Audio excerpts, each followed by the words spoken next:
Hello and welcome to the Brock Robinson Show. I am your host, Brock Robinson. We're going to have a fun topic tonight that I want to talk to you about. It is a topic that has been a pet peeve of mine for maybe the past 10 years. Now, this topic is not widely criticized. For whatever reason, I'm not sure, but it's something that I wanted to talk about and enjoy and have some fun with some friends of mine, okay? We're going to talk about the whitewashing of Hollywood. It started several years ago when I noticed that how is it in 2016 at the time that you can actually have a television show or a commercial where it doesn't look like the makeup of America. It is all white cast. And I just wondered, did anyone else feel that way? So when I started asking people while I was doing the research on this show, not really many people cared about it. But guess what? I found 3 friends of mine who we can have a great conversation and really find out what they're thinking about when it comes to the whitewashing of Hollywood. Obviously, we just had the Academy Awards, and that's a whole nother story, and we'll cover a little bit that later on in the show. But as of for right now, I just want to get more into sitcoms and really find out about commercials, talking with my friends. So look, you could have been anywhere else, but you decided to join us today, and I humbly thank you and appreciate you. So without any further ado, let me introduce you to my 3 friends, Mr. Patrick Hutchins, Ms. Riam Redeye, and Ms. Jamie Robinson. All right, so let's get right into the subject. As I said, we're going to talk about the whitewashing of Hollywood. I want to talk to my 3 friends here, and Jamie, you are in the theater business. You know more about this than most people from the inside looking out. Kind of give me an idea, what do you think is the biggest misconception of minority actors as opposed to, let's just say, European actors? There's an issue with the fact that whenever we are cast, we're cast as stereotypes. We can't be seen in a wider view, just like a universal view. Right. Our problems are our problems and no one else's. So they're Black problems, they're Latinx problems, they're Asian problems. They're problems of select groups, but they can't just be universal. What do you think that stems from? So when you're saying, you know, it can't be universal, where do you think that exactly stems from?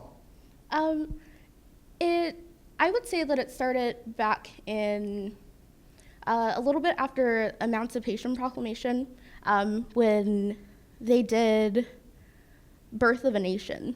Okay. And they started to portray Black people as murderers and rapists, Right. and that just continued to carry on. Right. And so when we did actually start having our own movies and our own television shows, we kept holding on to these stereotypes, or people writing the shows were holding on to these stereotypes.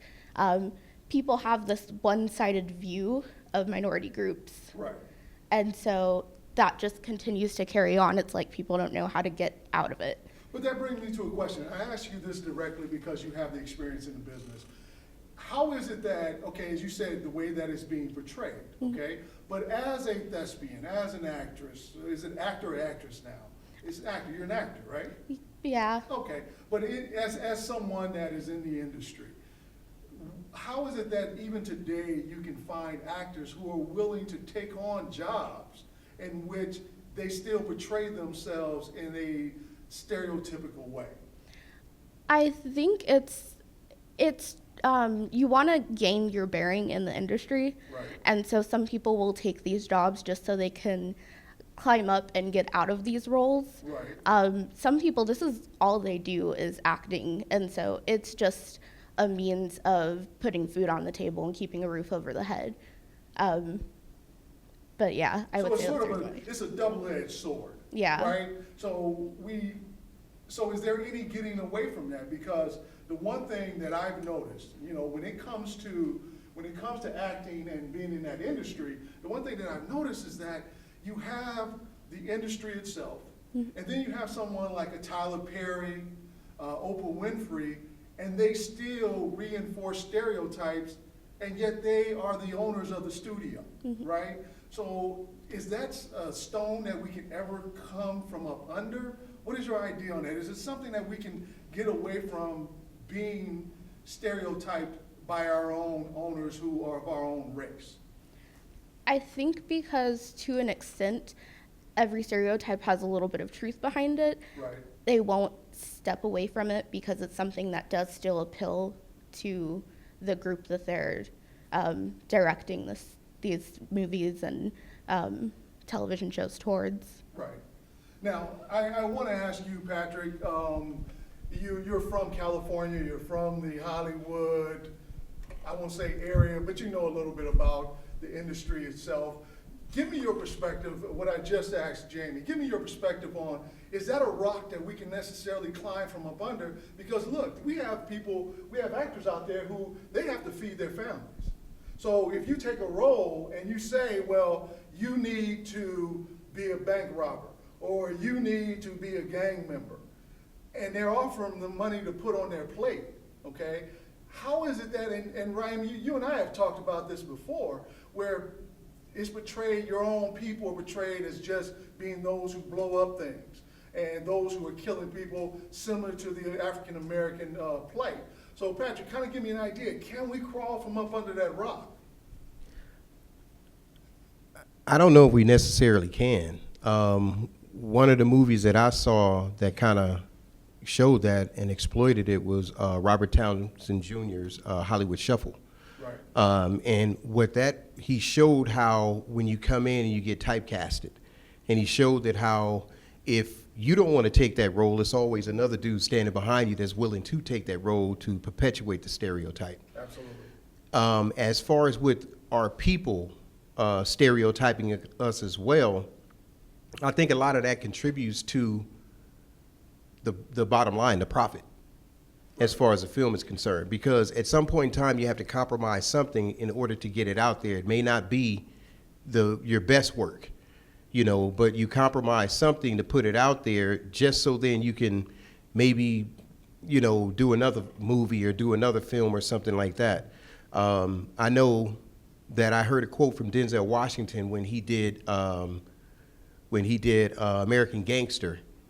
He said that sometimes you do what you have to do in order to do what you want to do. Right. And his follow-up film to that was something that nobody really seen, was The Great Debaters.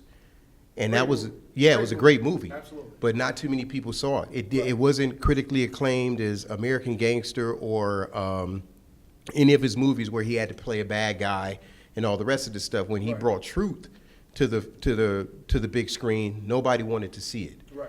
And like she was saying earlier, is that it's because they don't want you to be seen in a particular light.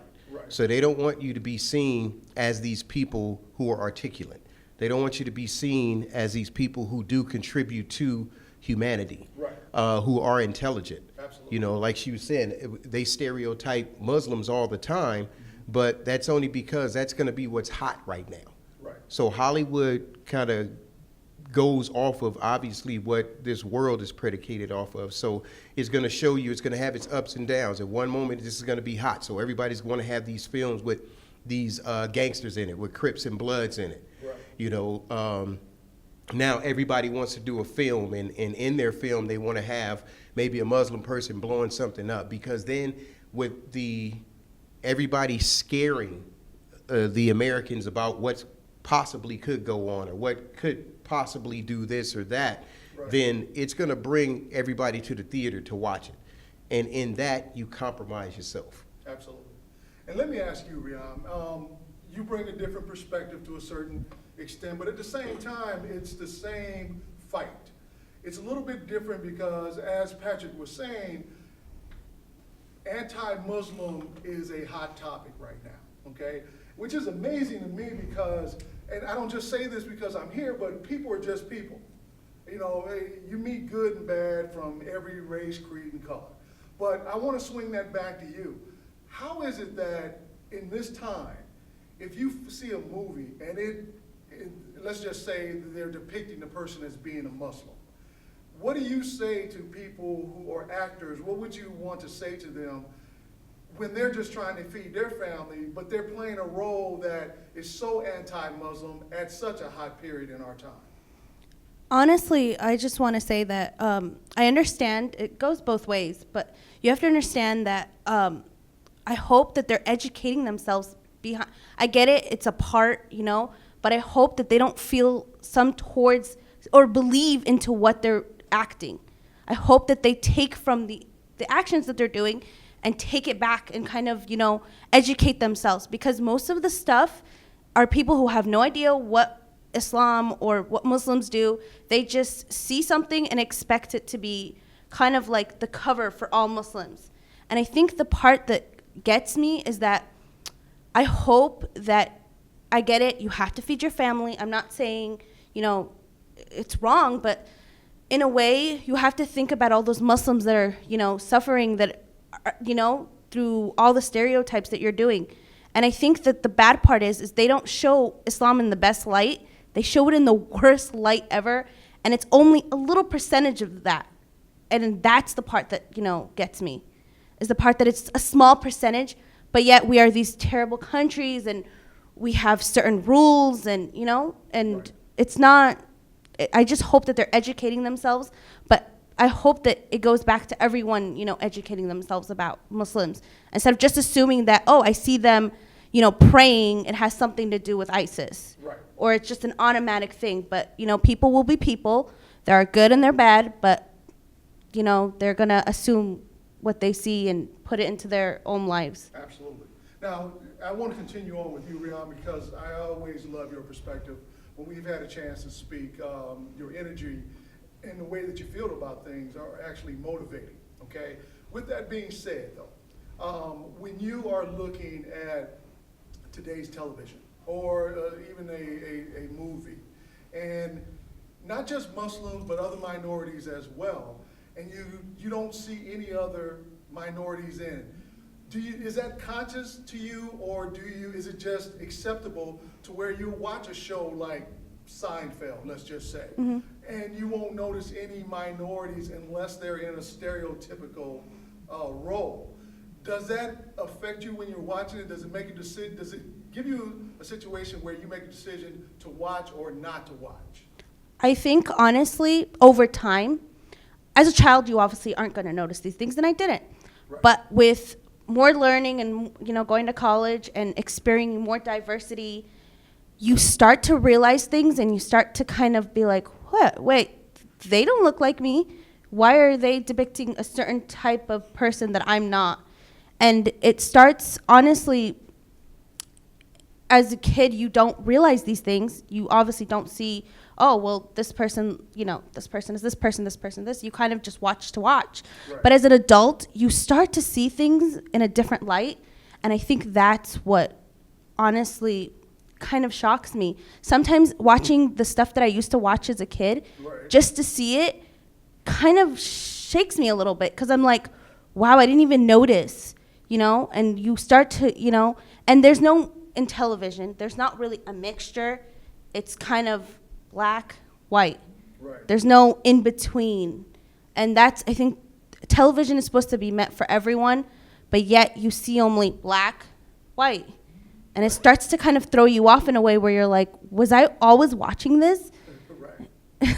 Well, let me ask you, Patrick, this question I want to find out, as we were talking about as far as the Academy Awards, last year there was no examples of people of color, okay?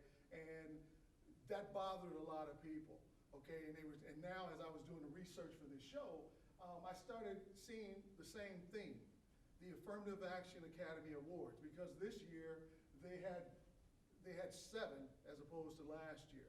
But my question to you, Patrick, is that the responsibility of Hollywood, or do they owe the public a certain amount of diversity, seeing that we are a very diverse country? Well, I would say that they do, because you patronize their movies. I mean, you go see it. Everybody goes to see it, If you're going to do white-only movies, then call them white-only movies. And then that way you have a target audience. But if you're saying that you're making movies for the masses, then you have to make up movies that represent the masses. But let me just interrupt you for a moment. Okay, you want to make movies for the masses, but these movies are box office mega dollars are being made. La La Land was a movie, it didn't win the Academy Award, but it still does, it's what they call an exceptional movie. It did well at the box office. So Hollywood is winning. So if they kept on with the status quo, they don't have to say anything. They can just keep on with it. How is it that you think that minorities sort of change their minds? Well, it's because the only reason that La La Land would outperform any other movie is because it gets more play in movie theaters. Okay. So if I make a movie and my movie is only shown in 3 theaters, we'll say like The Birth of a Nation. Right. So if every time when I try to go see a movie that's made for me, then every time when I get there, it's either played in a real small theater where the seating capacity is not that great, and then it's a numbers game. So if I'm in a capacity where it only seats 85 people, but then you got La La Land playing in a mega theater where it seats 185 people, then of course the numbers are going to be skewed. Absolutely. You know, so it's still a responsibility of them to do that, to involve everybody. You know, because then if that's the case, then it goes back to like it was, like she was saying when they first did the initial birth of a Nation. You know, when they first start putting their films out, when they first start not having us included in their films, but portraying us in blackface. Right. You know. Great point. And so if that is the case, then they do owe it to their public because this is what they're making it for. They're still, either way it goes, you still can't say that, okay, I'm just making it for the majority. Right. Because then you have to say that. And then if you tell me that you make it for the majority, then I know who the majority is, so I'll stay away from that movie. Absolutely. You know, but if you're telling me that you make movies, I just make movies. Then if you just make movies, then you need to make sure that your movies represent the makeup of the people who are going to go see it. And I think that they do owe that to the public. Absolutely. Jamie, let me ask you this. As someone that is in the industry, okay, how is it do you feel that Hollywood, do you believe that it is just business as usual? Or do you think there's an underlying message that's going out really this has a racial tone to it? Or as I said, is it just business?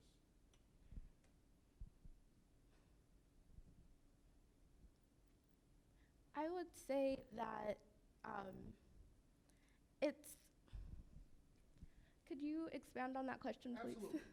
Well, is it when they do movies and they make these movies that are majority European Americans, okay, and they have very little minorities, do you think that is more of a consciously racial thing, or is it just this is business and we're catering to our audience?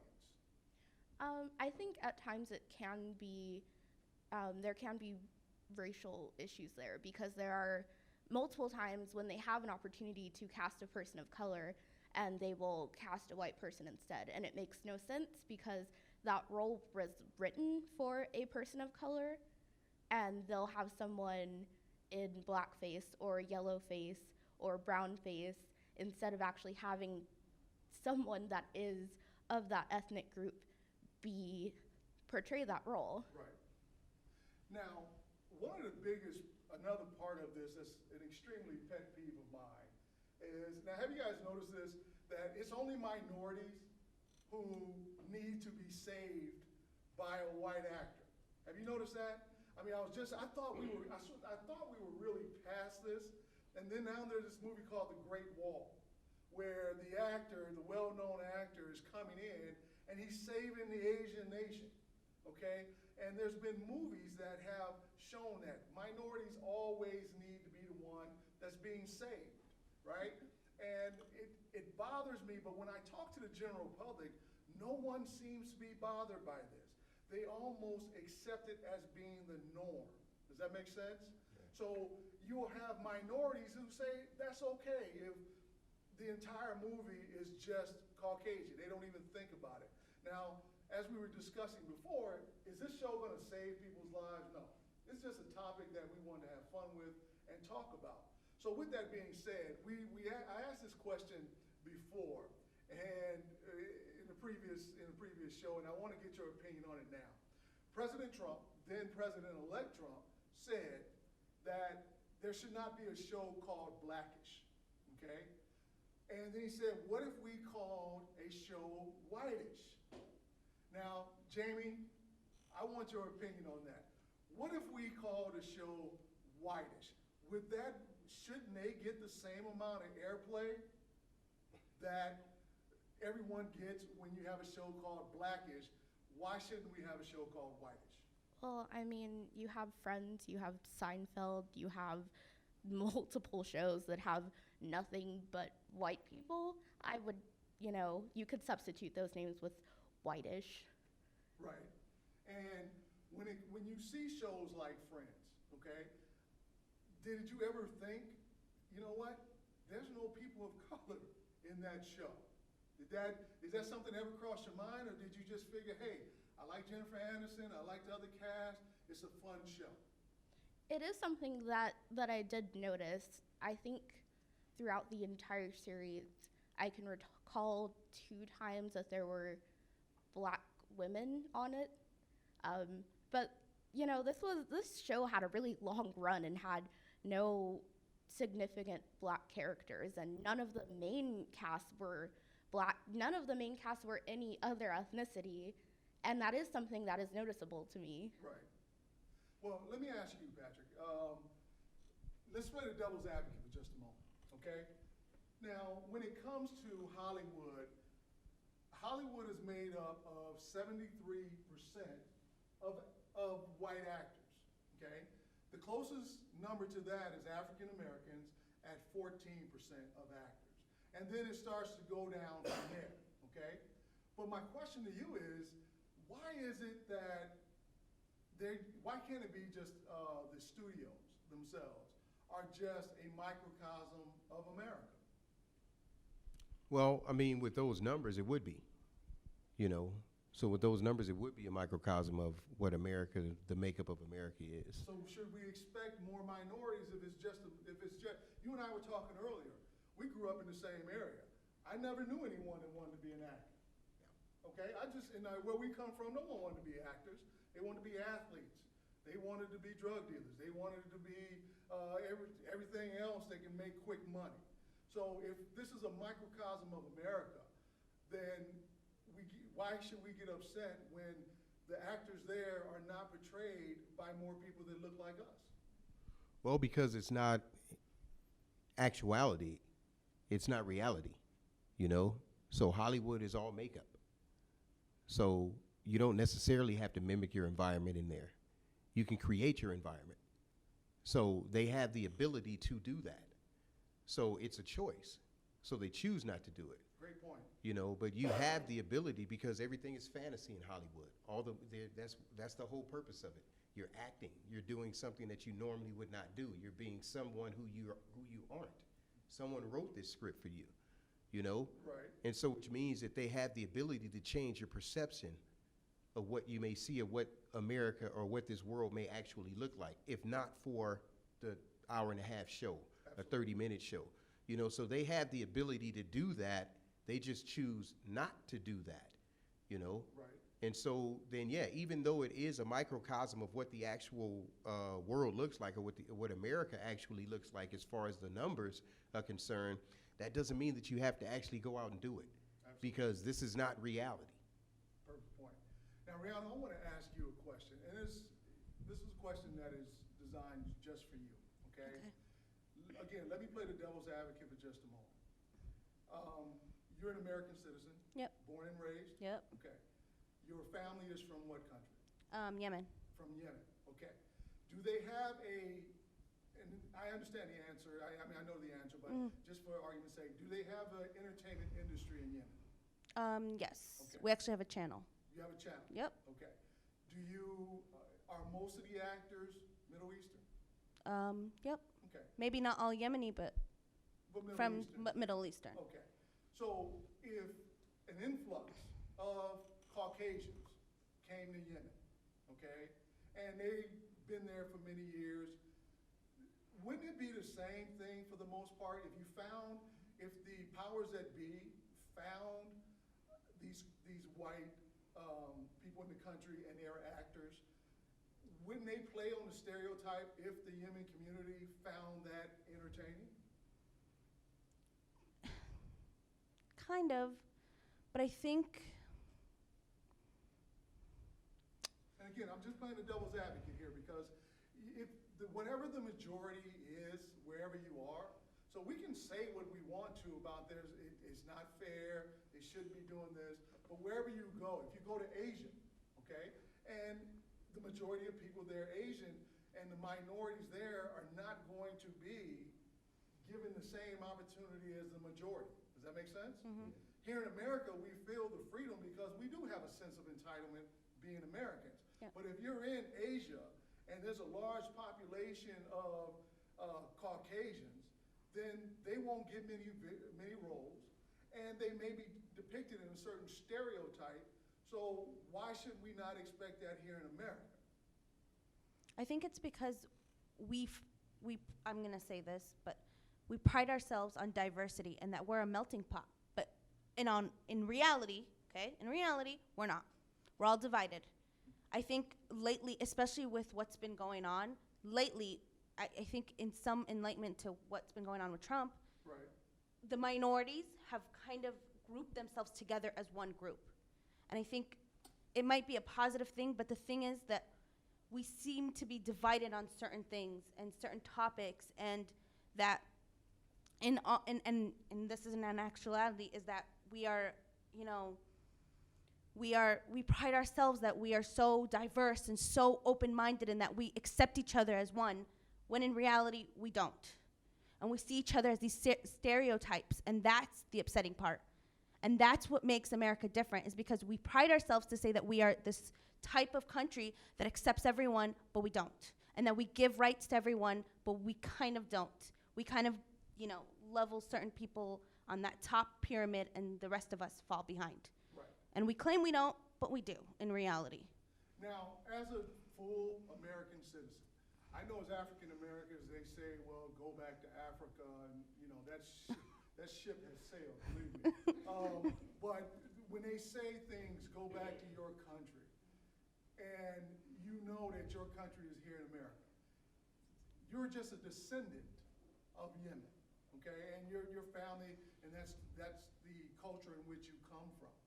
But are you just a Middle Eastern person, and if they were to put you in Hollywood and they offer you a part, you who you are to this day, the experiences that you have, would you feel if the money was right that you would accept the stereotypical role? No, I think deep down I would feel some kind of guilt. But that's just me. And I think as a person, I would feel like, as a Muslim person, being portrayed that all my life, I wouldn't want that. And I don't think I would want kids to be raised in that environment knowing that, Muslims are a type of way. And I think the part that upsets me is because I've had people say bad things to me all the time and, go back to your country, and I don't think I would want that to be passed on to another generation. I think we need to stop all this, go back to your country, even if it's African Americans, it's Arabs, Asians, all of us. It's a thing that kind of bothers me that we have to deal with people telling us to go back to our countries when I'm perfectly, maybe I'm not all American, but I consider myself half American and half Arab. And I feel like I'm a blend of those two things, and you should accept me for that. Not just some Arab girl who wears a hijab and is some kind of terrorist, or anything that I do is some kind of terrorist activity. And I think that it starts with us before, we start passing that on to the next generation. Right. Of Arabs and, Arab Americans, to be Pacific. Absolutely, absolutely. Now, Patrick, this question is for you, and you guys can jump in if you feel a need. But let's just say, for example, one of the things that I have done is that I have done silent protests, okay? So if I see a commercial and it doesn't represent any type of minority, then I don't go there. I do not patronize those stores, because if you can't you said it earlier, it's easy for Hollywood to just throw someone in. It's a no-brainer. Why not have a mixture of people? So if I see a commercial in which, really a commercial where no one of color is represented, then you're not going to get my dollars, okay? My question directly to you, Patrick, is, hypothetically speaking, if the majority of minorities felt that way, what do you think the impact would be on the economy, or more in particular, those companies, if we pulled our dollars away from them as a whole?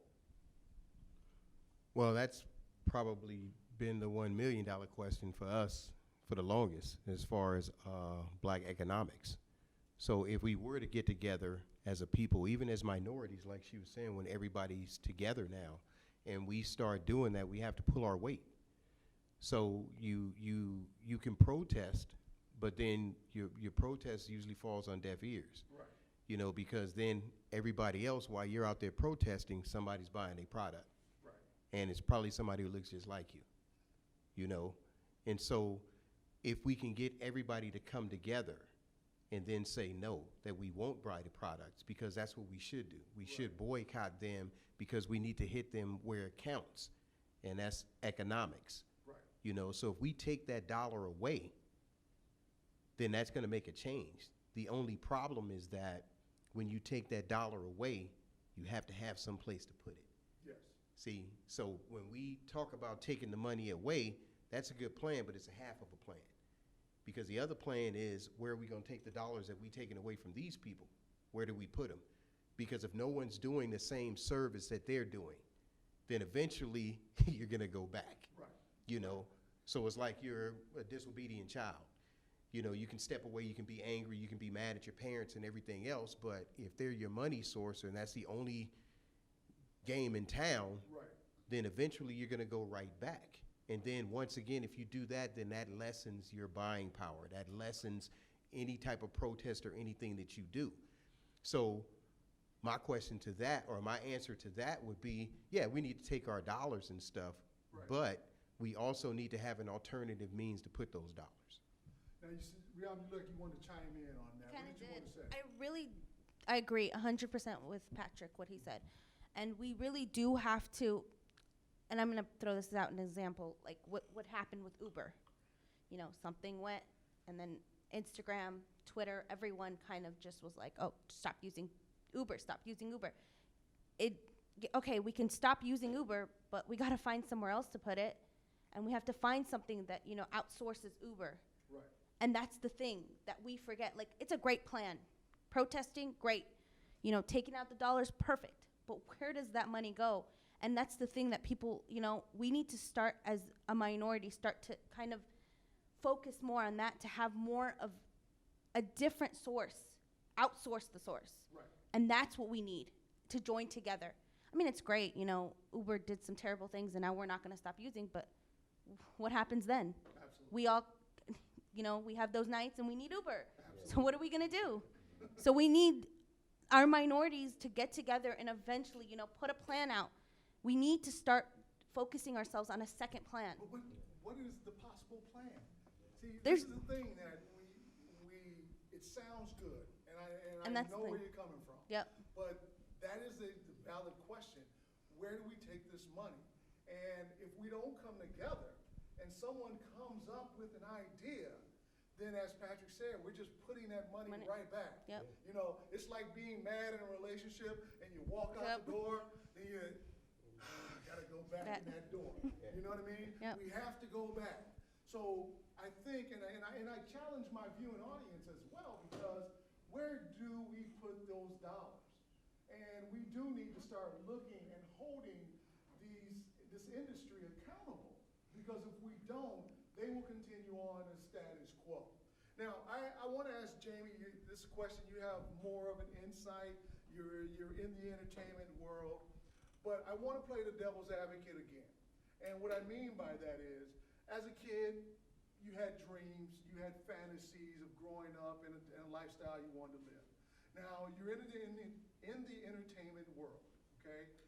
Do you write at all? Do you write movies or songs, things of that nature? Yes, I write songs, and I'm working on some one-act plays.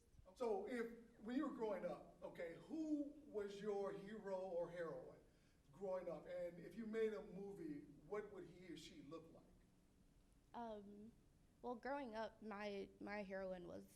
Are you talking about in the industry or just in general? In your play, in a story that you would write, what would the hero or heroine look like? Um, I've never really thought about what they would look like so much as just whoever is best suited for the role. So when I do write plays of any sort, I never specify an ethnicity. It's just whoever is best suited for it, because I don't think that people should be cast based on the color of their skin. They should be cast based on the talents that they have, if they can best portray this role. Right. Now, you said earlier, you said roles that were meant for blacks, okay? As a kid growing up, I remember I tried to write a play. I wasn't that great at it, okay? But I wrote, everyone in my play, for the most part, were African Americans, because I related them to friends of mine. I related them to people I know. So if you have a young or middle-aged white, whatever the case may be, and their fantasy all their lives and people that they've always known have been Caucasian, they write movies that have Caucasians. Then they take that movie and they go to the industry leaders and they present this movie. And that entire movie is of Caucasians because that's what's the fantasy growing up. Does that make sense? So I understand where they're coming from, but I don't think that we have a voice that's loud enough at this time to say, hey, why can't that movie feature a Middle Eastern person, an Asian person, a black person, as opposed to just always being white? Does that make sense? But I don't think that they always understand. They just let it go as a status quo. That's why I think it's very important that we bring a light to shine on the industry as a whole. And I think we need to stand up a little bit more and say, you know what, it is not acceptable that a handful of Tom Cruises and the Ben Afflecks of the world are the only ones that are working. Does that make sense? Now, your motivation to be in the industry itself came from where? Honestly, when I was 3, I was watching a Christmas pageant at church, and I looked at the girl who was playing Mary, and I said, I want to be Mary, which I couldn't be because I was 3. But I started being in pageants at church, and then when I got to school, I joined drama club, and I just continued from there. So I just liked seeing this group of people portraying a story and being able to relay it to other people. Right. Well, good. I'm glad. And I appreciate you being in the industry because you add one more, okay? It may sound like a small number, but you actually add one more. And I appreciate the fact that you joining us today and really giving us a different perspective because you're in the industry, okay?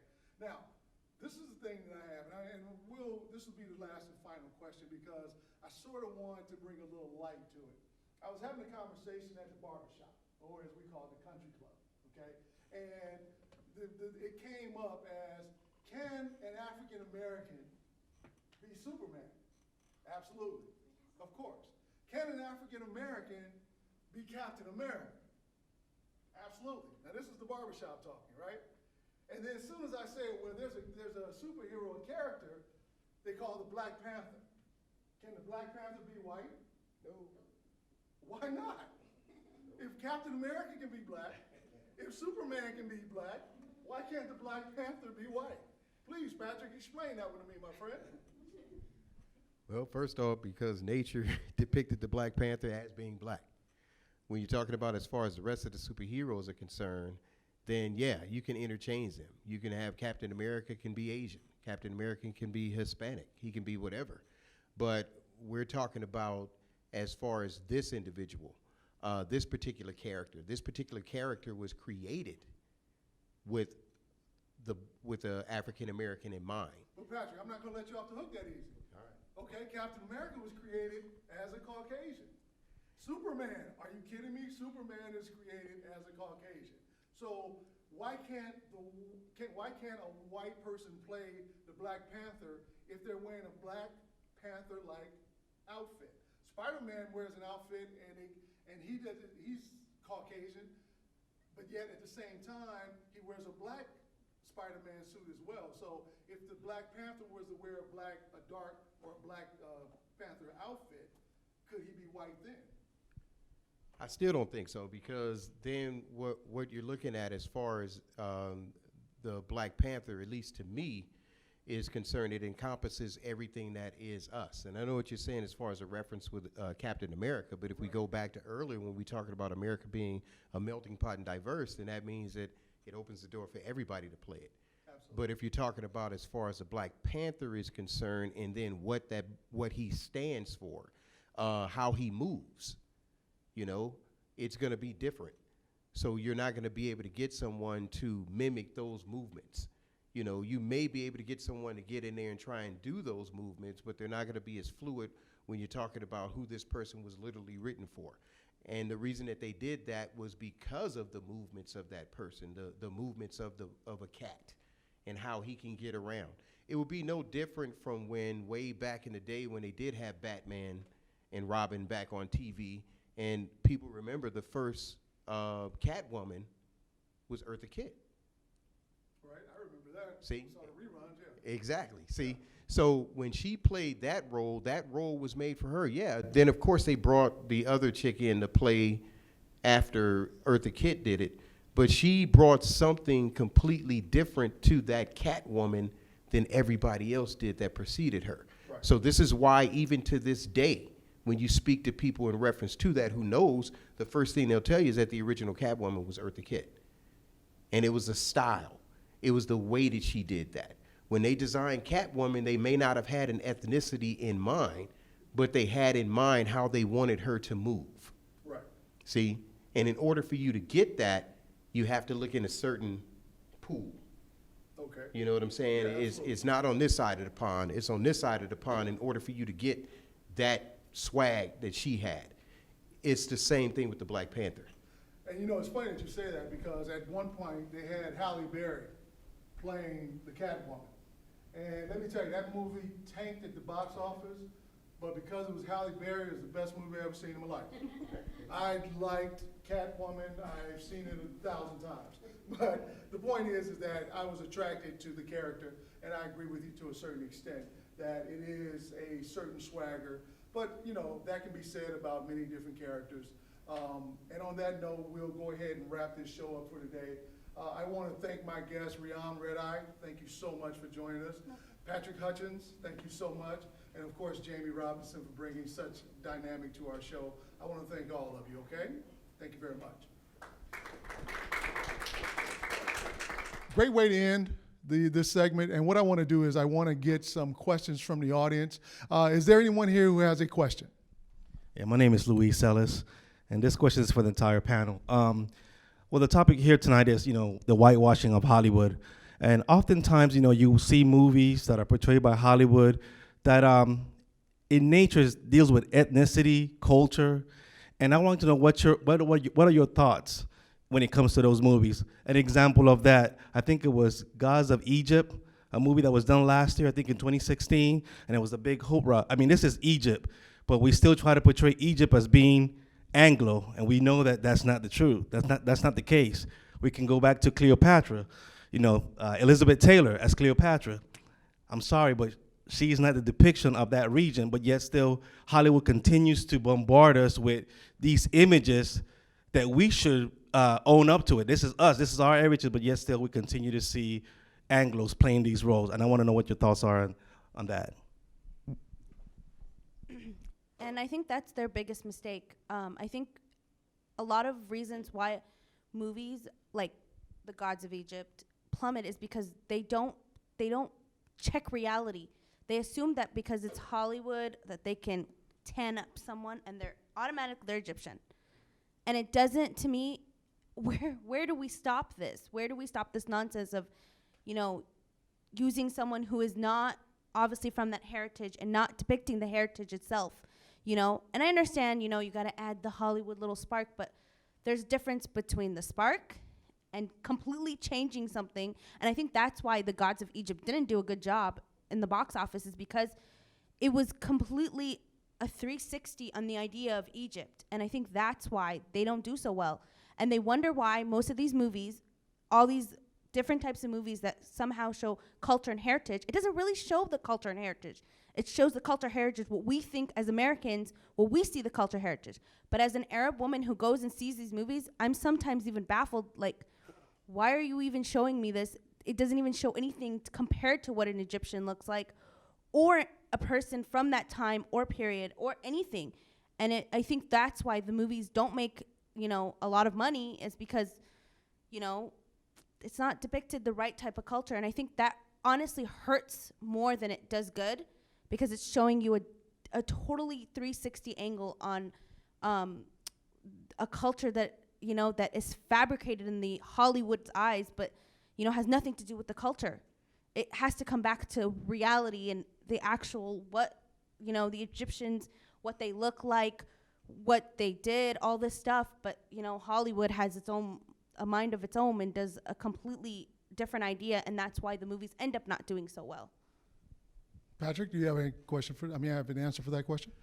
Well, my answer would be because it depicts history, their history, how they view history. So they want to perpetuate a stereotype and that they were and are everything. So this is how you get your message across to the masses, is that if we live in a society that speaks about white supremacy, then how do you perpetuate that white supremacy?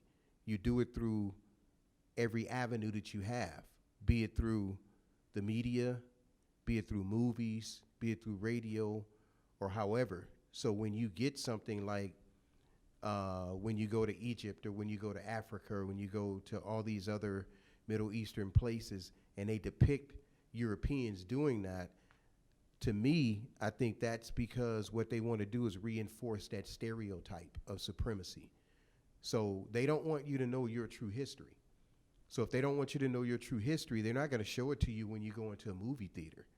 If you want to see the best depiction of an Egyptian, or what Egypt would have looked like back then, go look at Michael Jackson's Remember the Times video. So if you want to do that, then that's what you're going to look at. That's what Hollywood should portray. That's what they should show. But we all know that they're not going to show that, because the people who are the financiers of the movies are the ones who are not going to allow this to go on, because they're not going to show, listen, if we're talking about 74, the makeup of Hollywood is 74% Europeans and 14% whites. 14% black. And then it trickles down after that. Then there's no way that they're going to make movies that are going to edify us and then put them in a different light. Okay, and I believe someone else has a question. Please state your name. Stand up for me, please. And what is your question? Hello, my name is Yusra, and my question is, so as a future teacher, when I select the movies, I try to select the movies that have different diversity of people, different minorities, because that's the picture I want to give my students, that there are different people that are actors or portraying another picture. One of the movies that I had was all Caucasians, and I had African American students that were not interested in the movie just because the boy said, there's nobody that looks like me in the movie. So to me, that hurt my feelings, because I was so sad that my student feels that way, and I can't really do anything about it. So my question to you is, how would you portray, for example, for the kids in your families or anywhere else, that no, it's okay to feel, sad, but there are different movies that have different minorities that we can look at that looks like you. So what would you think I should have done in that situation? I think as a teacher, I think you should show them both, because you're an educator. It's an opportunity to teach, So what you do is that when you show them and they question you and say, well, I'm not interested in this film because there's no one in there that looks like me, then that's when you talk to them about the topic we're talking about today.